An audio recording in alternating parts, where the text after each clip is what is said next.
বড় শাস্তি মোহনবাগানকে। ইরানি AFC champions league টুর match খেলতে না যাওয়ার শাস্তি মোহনবাগানের। 2 বছরের জন্য নিষিদ্ধ করা হলো মোহনবাগানকে। সঙ্গে 91,06,000 টাকা জরিমানাও করা হয়েছে।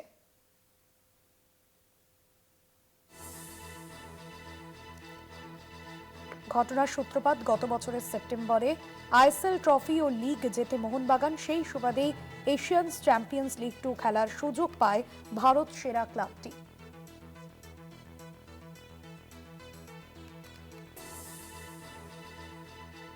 কলকাতা টিভির assistant sports writer Joyjyoti Ghosh রয়েছেন ফোন লাইনে। জয়জ্যোতি, কি শাস্তির মুখে পড়তে হলো মোহনবাগানকে?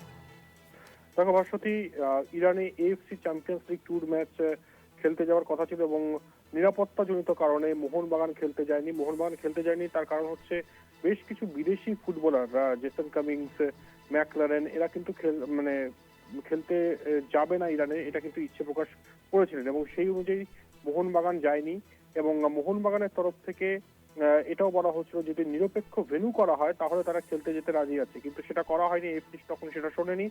অতঃপর যেটা হলো, শাস্তির মুখে যে পড়বে এটা জানা কথাই ছিল, কিন্তু যে শাস্তিটা এক্ষেত্রে দেওয়া হলো সেটা হচ্ছে যে 2 বছরের জন্য এফসির কোনো টুর্নামেন্টে মোহনবাগান খেলতে পারবে না এবং একই সঙ্গে আর্থিক জরিমানা $1,729, যেটা ভারতীয় মুদ্রায় 91,06,000 টাকা।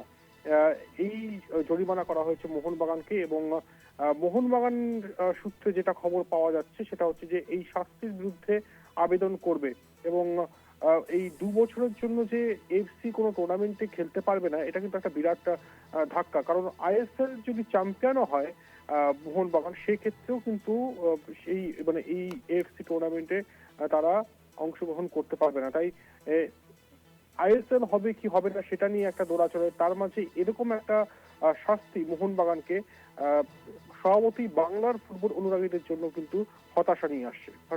ধন্যবাদ তোমায়।